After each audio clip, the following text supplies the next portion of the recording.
Welcome to another episode of Blueprints of Disruption, a podcast that is dedicated to amplifying the work of grassroots movements and motivating people to take action themselves. This week's episode is a great example of that. Just moments ago, on July 29th, 2025, representatives from the Arms Embargo Now movement held a press conference in Ottawa to announce the findings of a report which contradicts everything the federal government has been saying about Canada's role in supplying arms to the genocidal occupation forces. You likely won't be all that surprised, but you will be enraged when you hear how much and how recently we've been sending lethal weaponry over, all while our politicians pretend to condemn the violent outcomes they create.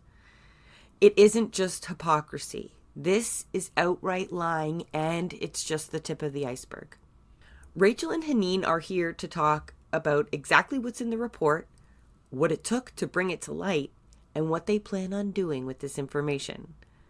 Well, more accurately, what you can do with this information. They make it clear that this is your report to run with. We've included plenty of links in the show notes to get you started. Most importantly, there's a link to register for a urgent movement meeting this week and other ways you can plug right into this campaign to secure an actual arms embargo. For now, sit and listen and then get organized. Good morning. Can you please introduce yourself, starting with Haneen, please? Hi, Jessa. My name is Haneen. I'm from the Palestinian Youth Movement. And for those who don't know, the PYM is the independent grassroots group that's led by young Palestinians and Arab across the world, especially those living in exile due to the ongoing Israeli occupation and colonization. And just give a really, really quick background on what PYM does. We work to mobilize, empower Palestinian youth through organizing, political education, leadership building, cultural work. So yeah, and in a few lines, this is who we are.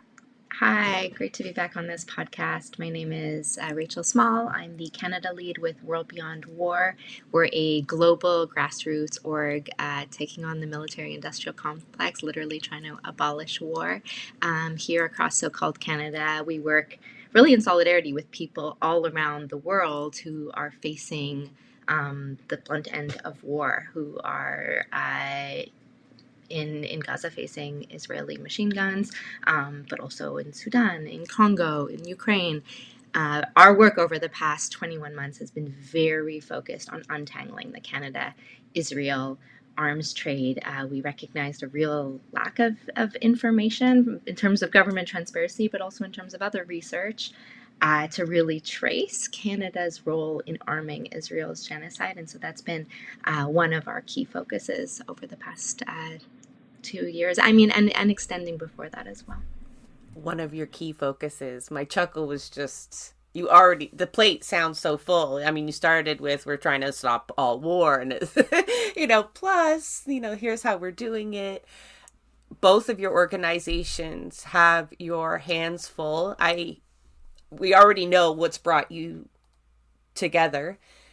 Both your organizations have been on the show before, so I will link those ones that focused on what both of these organizations do, how they're made up, their origin stories and whatnot, because they are intriguing. However, I'm lucky actually to have them both in the studio to talk about the most recent report that they are putting out together. And I think folks are going to be shocked. I mean, I don't know how we can continue to be shocked, but when it comes to Canada being complicit in the genocide, it's a bit of a gray area, right? We're told one thing, we hear whispers of another, but you're here to kind of lay it straight. Can you let's just kind of get it out. Let's hear what you found out, and then we'll find out how you found all of this out and what we're going to do about it. So essentially, uh, the main goal of this report is actually to call out the discrepancies between what Canada has been saying publicly versus what's actually happening on the ground. So the Canadian government clearly said that stopping military transfers to Israel. And an example is back in 2024, September 2024, then Foreign Minister Mélanie Joly said that we will not have any form of arms or parts of arms sent to Gaza, period. You can't forget the period. Yeah, exactly. And what our researchers were able to find tells a different story of actually what's happening. So essentially, the report is going to be talking about military-related shipments that are still happening, still ongoing since October 2023 until this very last week. I got only a little peek at some There's a of lot more, yes. yeah, I imagine, Rachel, you mentioned spending maybe thousands of hours on this collectively. And like I said, I've got a little tidbit and that enraged me. I'm looking through my notes and it's things like 500,000 bullets. And I imagine the images that we've seen like instantly in my mind. Like I feel such this visceral responsibility knowing that, and that's just a tidbit of what you've unveiled. You let Jolie off the hook a little bit because she follows with, definitely period, nothing. And I don't care how they're being sent and where they're being sent is irrelevant, so no loopholes. She's going to shut it down. And they did anything but, yeah. So let's see, how many arms are we sending to the occupation forces? Millions, actually, millions and millions worth of arms that are being sent. And we were able to actually find, so in the report, we're going to be talking about two different methodologies of how we found these shipments. So the first one is going to be really around actual shipping records. Okay, so shipping receipts that show that military components are leaving Canadian ports, Canadian airports, bound for the Zionist entity. And actually, the majority of what we found is going to Elbit Systems, which is Israel's largest weapons manufacturer in Israel. Because that's my first question, right? How do you get receipts, right? Yeah, Like you're talking really receipts. yeah, exactly. Yeah, no, it's basically just shipping records that were made available to our researchers. So this is where we've been able to gather these receipts. So the second methodology is really about information that we found online on the Israeli tax authority website, which essentially it's like a government website that deals with custom taxes, imports, exports. So basically, I guess we can compare it to a Canada Revenue Agency. um, so it's part of the Israeli Minister of Finance, and one of its job is to track records, everything that enters the country, including military goods. So we've been able to go on the website and actually extract everything leaving from Canada to Israel from 2023 to 2025. And one of the major highlights that we've been able to gather is that since August alone, August 2023, Canada has shipped over 10 million bullets to Israel. And if we're talking about purely 2025, we have nearly 500,000 bullets sent. And just to, make it even crazier is that in April alone, just this April 2025, we've sent 175,000 worth of bullets to the Zionist entity. So those are all public information that we've been able to, anyone can go on the website, extract the information, and you can see clearly that these are military goods. And the way we're able to prove that these are military goods is because they're all classified with a HS code, which is a harmonized system code. And this is also a classification that Canada uses as well. So in the report, you're going to see like, okay, 93 is going to be weapons, bombs, grenades, for example. And as you go into details, it'll be more specific to what the actual shipment is. So we've been able to track a few of them that are literally bullets being sent. How did they ever think they would get away with such public facing statements?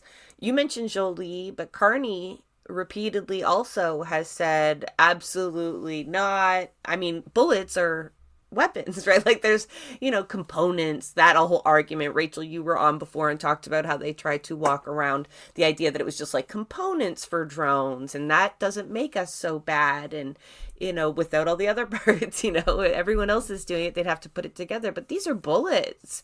And you've been able to find the information with relatively limited resources. Why isn't the Canadian media picked up on this themselves, considering this has been a topic of discussion? Those politicians have been pushed many times. I'm mad. I can hear my voice cracking. Many times on whether or not we are still sending, right? They have heckled protesters who have disrupted events, yelling over them, we have an embargo, just placating the Liberals in Canada. I mean, Liberal voters. They're just trying to get them to forget about it, right? Like, just forget about it. Don't worry. We stopped anything that we're responsible for. Any theories here on how they thought they would hide this? And I guess that's tied into my, like, why isn't the media picking up on this? Why did you folks have to dig this up? Honestly, I don't know if they know that this is actually like if the Israeli tax authority data actually has this type of information, to be quite honest. So that's my personal opinion on that matter. They're going to be surprised. Um, yeah, because honestly, I've showed we went through it, me and Rachel. It's not the easiest data to go through. It's not just, you go on a page and it's all beautifully laid out for you. So you're still doing some digging and finding that data on the website. So I just don't think it's very publicized, and people who just I guess wouldn't expect it to be so public, right? I mean, we also were surprised to even be able to get our hands on this kind of data. I mean, yeah, so the Israeli import data is publicly available, but what's publicly available is like literally millions of lines of spreadsheet data documenting all the imports to Israel from all countries around the world of every product, from like bananas to screws to bombs to toys to so it's an enormous amount of work to parse through that data and find anything meaningful, and especially to pull out specifically military exports from Canada to Israel, which are not conveniently labeled like, hey, these are the military exports you're looking for. They don't color code it for you. No, and it's in Hebrew. So a lot of it is in Hebrew. So a lot of the Israeli data is publicly available data, but data that takes hundreds of hours of parsing through to find this information. But I think broader what we're talking here that this data is showing, to speak kind of to your question, Jessa, is that like since October 2023, like as Israel's genocide became more obvious, as movement pressure built, as pressure built with lawsuits, with international legal mechanisms, even within Parliament, the Canadian government really just began to like systematically obfuscate, misrepresent, and sometimes fully lie about the nature of Canada's arms trade relationship with Israel, right? And that, like you said, has looked like different things every month. It has been a new thing from them every month.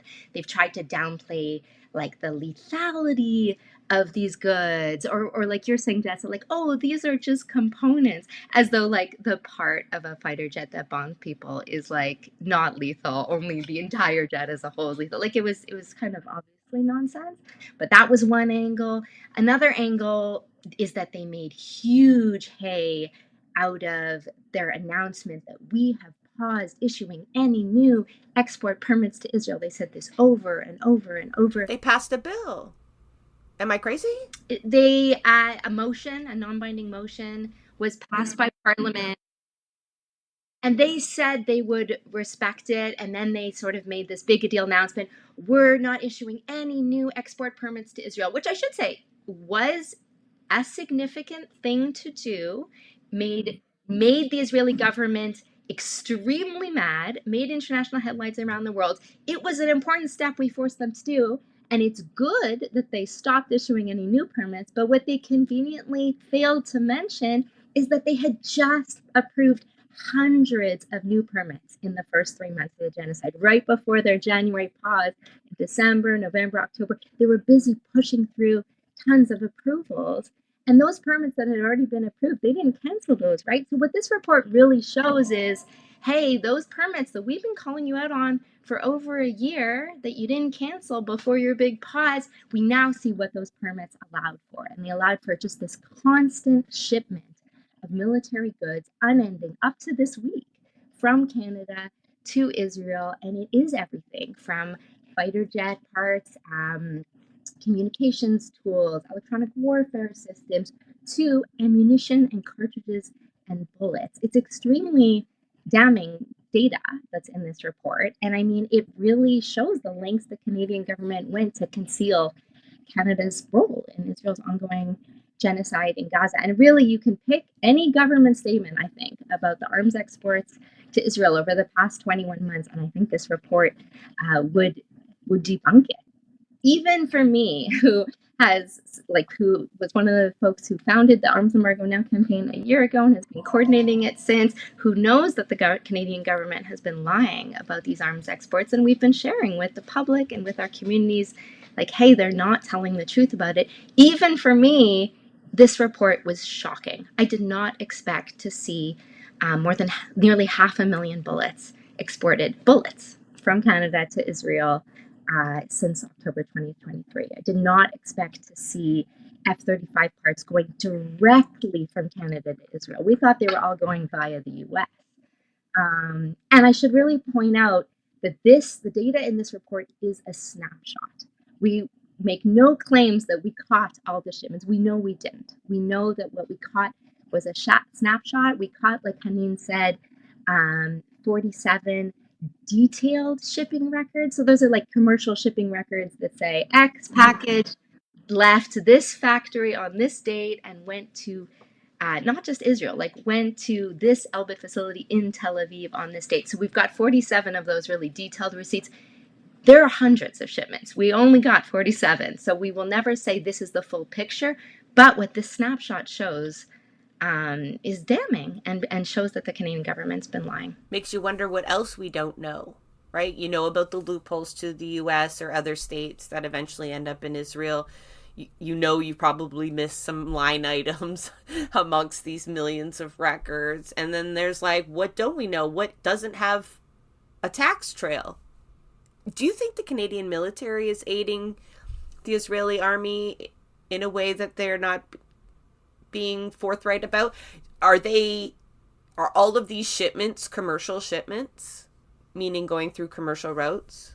So that's a really, really good question. Is that I think we've been able to identify nearly 100 international flights between those 47 shipments that we found.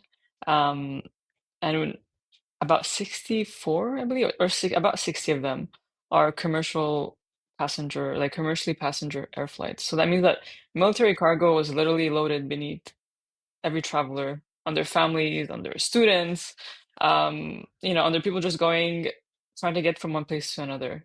So, and honestly, that really it makes me sick because it just shows how invisible this kind of violence can be. It's hidden in plain sight. So, yeah, to answer your question, most of them are commercial airlines, sorry. So just to underline that point, like one shipment that we found shows F-35 fighter jet parts flying on an Air Canada flight from Halifax to Toronto and then Toronto to Frankfurt. So these are flights with like people in Canada getting on a plane to fly to Germany, and turns out under their seats were literal parts of F-35 fighter jets going directly to Elbit in Israel. Yeah, I think it speaks for itself. It's invisible, but it's also so normalized in that way. Like it's just part of like the mail, right? Yeah. Like it's just part of regular everyday business in Canada is shipping arms to an illegal occupation. I do want to answer your question about the military connections, though, because I think that's a really important question. So, I mean, there's no doubt that, obviously, the relationship between Canada and Israel is very different from the relationship between U.S. and Israel. So, unlike the U.S., where in addition to selling mountains of weapons to Israel, the U.S. military is also just constantly donating, for lack of there's many words they use. Military aid is like literally just donating their equipment and their military technology and supplies. They're so generous. To Israel. To the best of our knowledge, Canada is not doing that, though they have been doing that to Ukraine. And I think the reason Canada is not doing that is because of the pressure from our movements. which is not to say that what they have been doing is not bad, but truly, I think it could be much worse. And I think it's a testament to our organizing of many, frankly, hundreds of thousands of people across the country that has stopped them from taking a more blatantly active role in arming Israel. And the Canadian government has a number of times said, oh, we're not sending weapons to Israel. They're from Canadian companies, which I don't think is an excuse that has landed with anybody at all. But what they're referring to is that the Canadian government is not gifting weapons to Israel. They're just selling Canadian weapons to Israel. That said, there are other types of partnerships that are a real problem and Don't that worry, we're making a profit. yeah. But there's other types of partnerships that are a real problem and that we don't know enough about. Like Canada, for example, has the Canada-Israel Strategic Partnership, which they have not suspended, and which includes a commitment to share military intelligence for military cooperation and work together, for joint training exercises, for intelligence coordination. Like that's a partnership that the Canadian military still has with the Israeli military. We also have seen Israeli weapons and technology systems being tested on Canadian bases, like as in like Canadian weapons as in Israeli weapons companies have been like welcomed into these training sessions on Canadian bases where like new technology gets to be tried out by the military. So there's a whole bunch of levels of partnership between the Canadian military and the Israeli military beyond just the export of weapons. But this is a really big piece. It's huge. It's huge. And you keep mentioning, like, it seems heinous to think of it operating like that, like a business, but that's exactly what it is, right? Yeah. It is just a business that, well, because when we're trying to, well, there's lots of reasons Canada is propping up a genocide with our own history and all the roles that we play, but yeah, it's also a business. There's profits to be made, and cutting off those profits is sometimes one of the hardest things to do. However, the ports and the airports these shipments are leaving from now. That's always handy. We're always looking for pressure points. A lot of those workers in those areas tend to be in unions, loading aircraft and preparing the ports for shipments and whatnot. So I think what else can we do with this information, as well as shaming the politicians. What are you going to do with this report? So we do have a rollout plan. We haven't touched. Well, I mean, I think we're working on labor on the side. Maybe Rachel, like you can talk more about that. But we do, plan on having press conference. We're going to have some town halls. We'll have, the direct actions, um, and all of that will come right after the report, so that the community will be able to do something. They won't just be, angry in their own homes, but they'll be able to actually go out in the streets and protest. So one of the the actions that we would want to take is maybe mobilizing at General Dynamics, because in those 47 shipments that we're talking about, there are three shipments that went out. One in September 2024, one in May 2025, and one just less than a week ago. And those are all shipments of cartridges that we have bills of ladings for cartridges leaving General Dynamics from Repentigny, going directly to the Zionist state. So this, I think, is going to cause outrage for sure. I'm mad.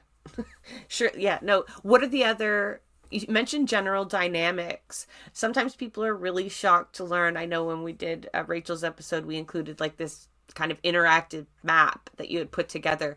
People are shocked that some of these companies are right next to them in smaller communities sometimes, or some of these ports are nearer to them than they think. Like everything seems so out of reach for us when we're watching it through the screen. But then you find out, weapons manufacturer is actually just a 30-minute drive from you.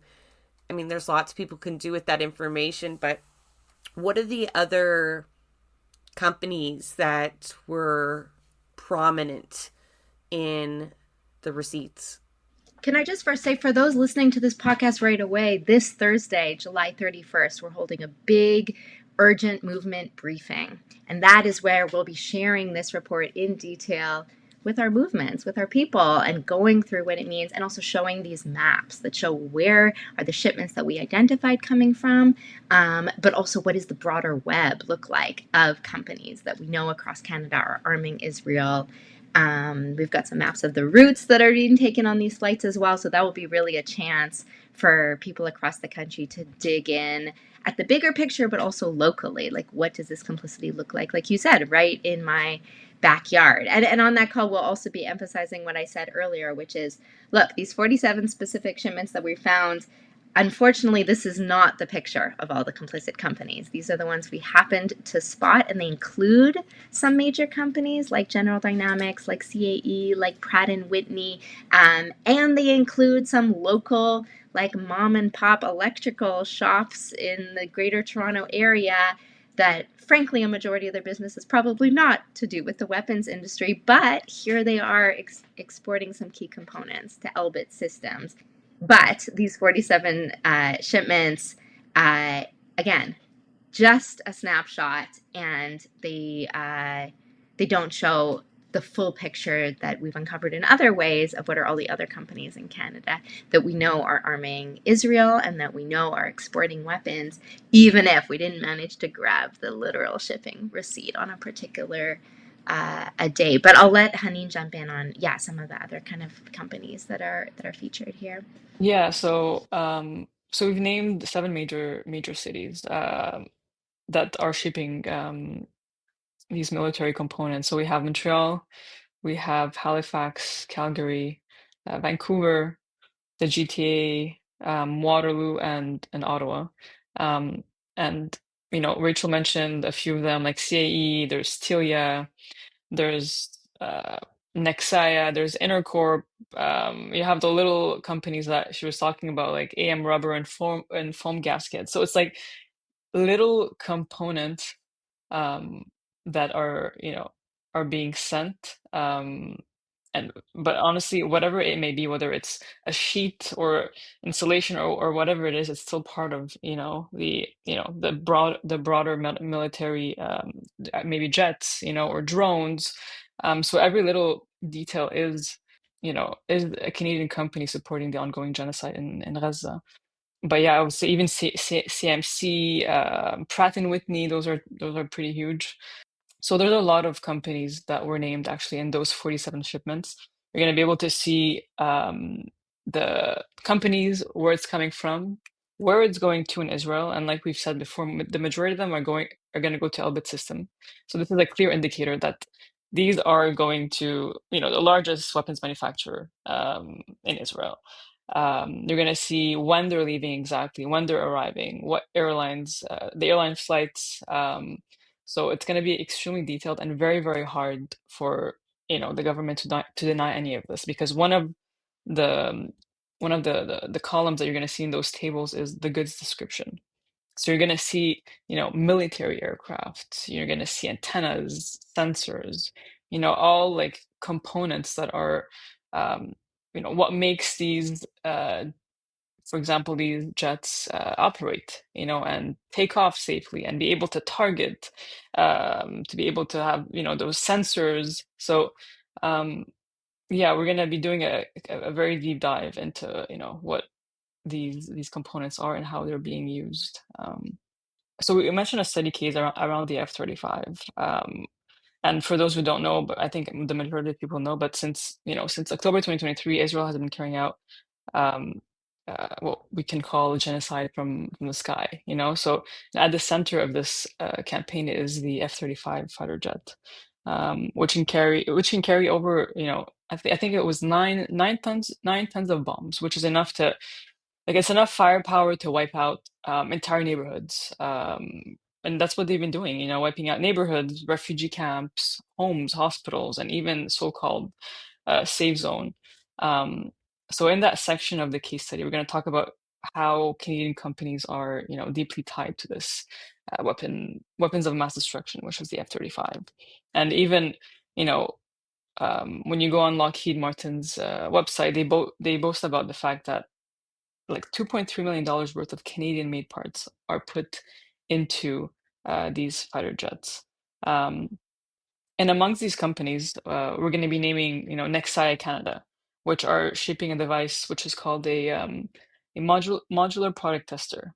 And essentially, what it is that it helps test all electrical components of the system of the F-35, so that way it's clear for action. So in other words, it makes sure that um, every bomb dropped, and missile strike goes as planned. So that's one of the companies that we're naming in the case study, and that we have shipping data on.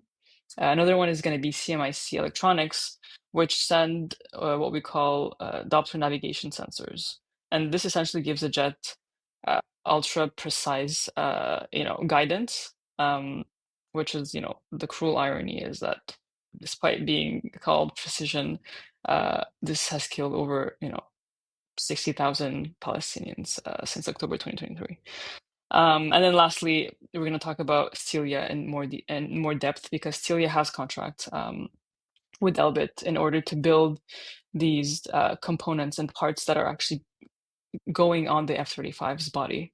So essentially without these, the jet can't fly off the ground. So it just shows how every single, how Canadian companies are complicit, and we're choosing three amongst the ones that have shipped, weapon components to Israel.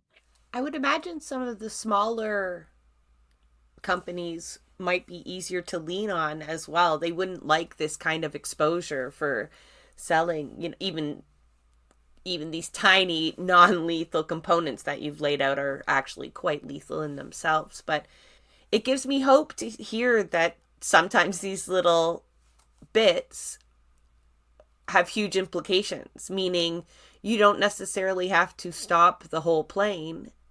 Everyone doing their part bit by bit, stop making it even more difficult to fly each and every run makes a difference, right? Because this isn't isolated to Canada. There are activists in all the Western nations kind of putting these pressures on. We've seen Palestinian Action in the UK damage facilities and successfully damage drones there, doing their bit by bit. But yeah, no, hearing that sometimes it is the mom and pop, I go, well, surely even like a successful TikTok campaign would perhaps shut some of these folks down, or at least get them to change the way that they do business. I mean, it's also maddening, though, to think that the big guys, I don't know, you're kind of like, yeah, evil.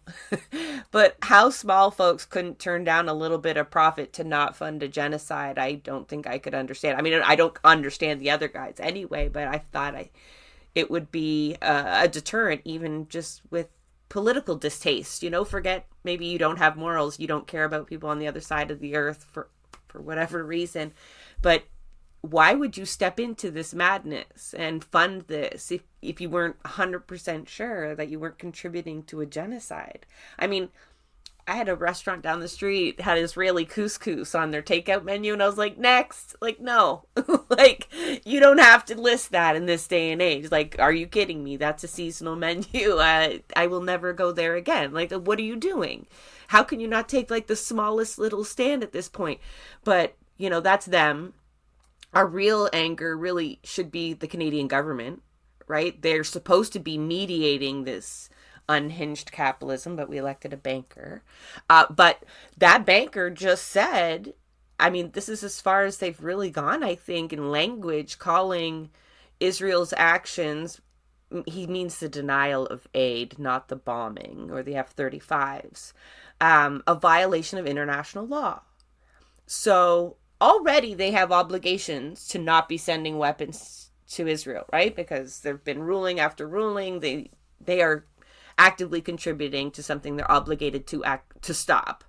But now they themselves are calling what Israel's doing a violation of international law. And even if we're just talking about cartridges and bullets, surely that's part of that denial. Yeah, can I jump in, though, as well on those other really two key pressure points that you mentioned earlier that we didn't get to talk about? So one was labor and unions, and I'd love to just jump in on that because I think it's a really key point.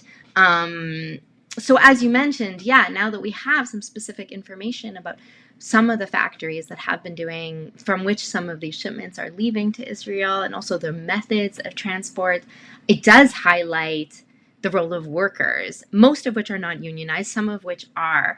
And I mean, one thing that's been really that I've really enjoyed about working on the Arms Embargo Now campaign is that a number of the biggest unions in the country are signatories and have been allies in this. And are demanding an arms embargo, mostly public sector unions, although interestingly, including CAPE, which unionizes the workers who approve the weapons permits or work on the weapons permits. Federal workers, you mean? Yes, yeah.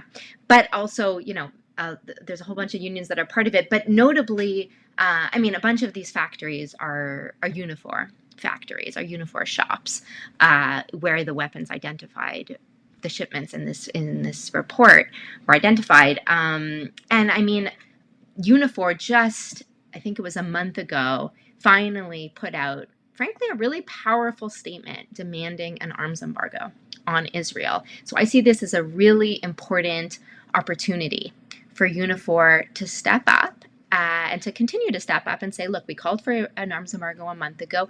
Now we see that some of our Unifor shops are directly implicated in some of these shipments. And we as workers have real power here to stop these shipments, to take a stand. I see it as a real opportunity for Unifor in that case to match its strong words with real action on the ground.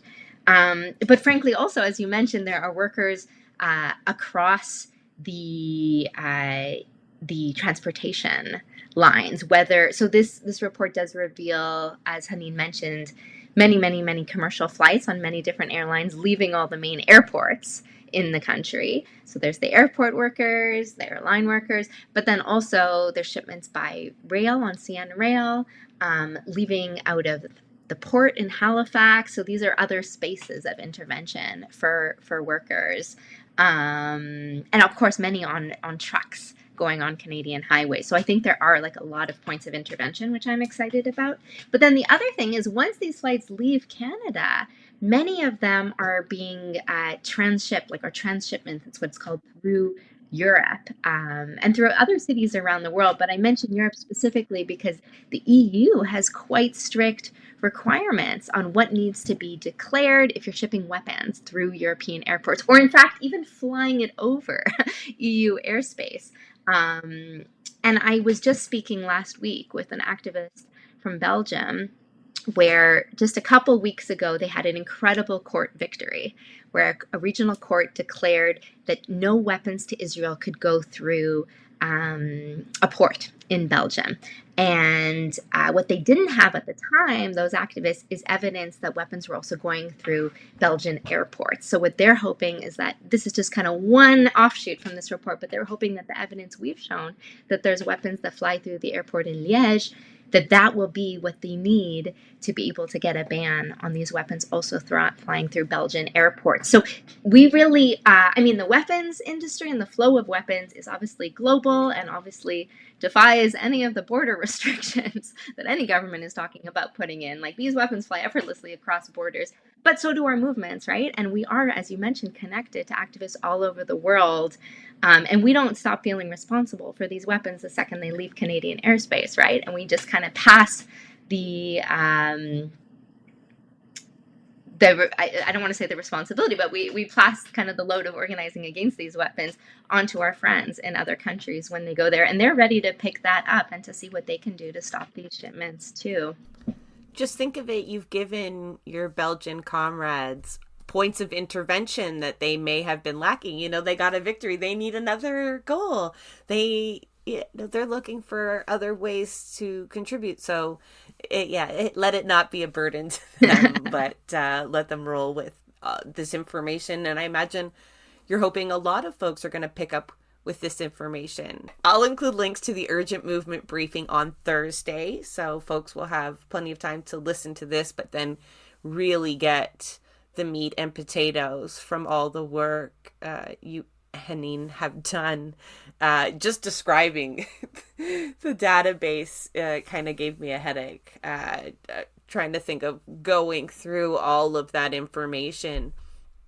And I imagine maybe other activists in other countries are looking at what you've done. I had a question there, but I answer it or don't answer it. Did you give Unifor a heads up?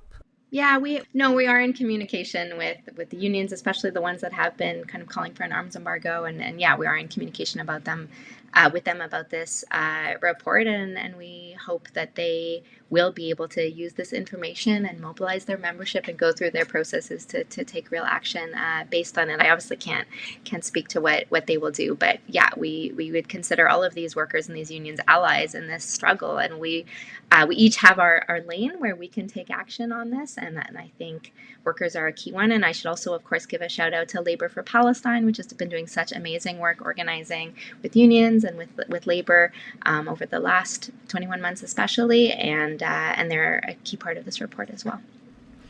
Haneen, what did you learn putting this report together other than, the horrors you're going to spell out for folks and the stuff that we're going to get mad about?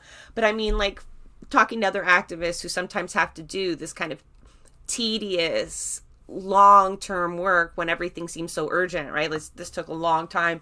At some point, you wanted to just tell everybody every little bit you found. But you folks sat hours and hours and months and held on to this and crafted something, a real tool for a lot of people to use. Do you have any lessons you can share with us?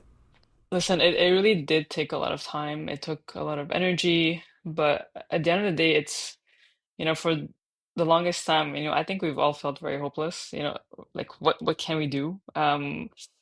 So this, honestly, to me, putting all this energy, I didn't like I felt it, but I can say that every single second of it was worth it because this is the least that we can do during, these, what's happening in Gaza. It's I don't know, lessons. I think what I learned is that if we push hard enough, the information is out there. And I'm really excited to keep working on more things coming because this is not going to be the end of it, unfortunately. So I want to keep this going. We want to keep this going as a team, and we want to be able to, if the government says another, statement, we want to be able to keep. We want to make sure that this is the truth. You know what I mean? So in the report, Rachel is going to talk about all of the lies and chronologically, and every single time we show them something, they come up with another lie to try to hide what you know what I mean? So I just want to make sure that we reach a point where this is no longer happening, and until this happens, I don't want to. We don't want to stop what we're doing. Well, you do eventually, right? I mean,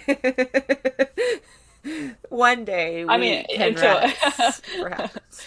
yeah, and one day, Yes. hopefully. But I think, like Haneen alluded to further research, and I think it's really important to highlight, like, all of the research and the revelations in this report is just about direct military exports from Canada to Israel, when we know that's only one of kind of three big parts of an arms embargo, right? Like, there's these direct exports, and that's all this report touches on. But then, like you also alluded to earlier, Jessa, there's the whole second pie of the indirect exports, the weapons Canada sells to the US, and then the US either gifts or sells them to Israel. This report doesn't even dig into that, but we have plans on that.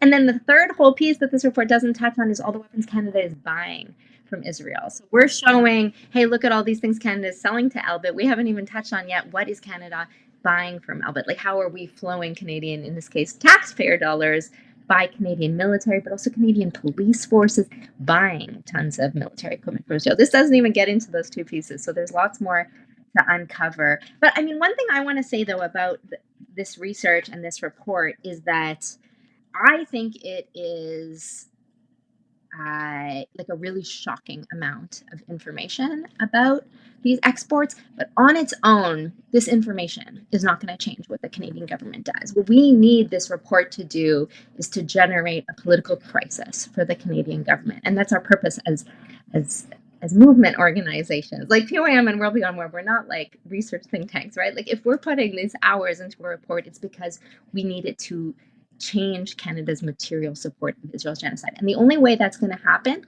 with this report is if our movements take it up. Like, I really want to speak to, yeah, again, like there's more than 450 organizations at this point that have endorsed the Arms Embargo Now campaign. And I know that there's like hundreds of thousands of people across the country who are waiting for these updates. This is your report, right? This belongs to all of those people. And it is only going to create an arms embargo. It's only going to actually stop the flow of weapons if everyone takes this up and uses the info in it to hold the Canadian government's feet to the fire.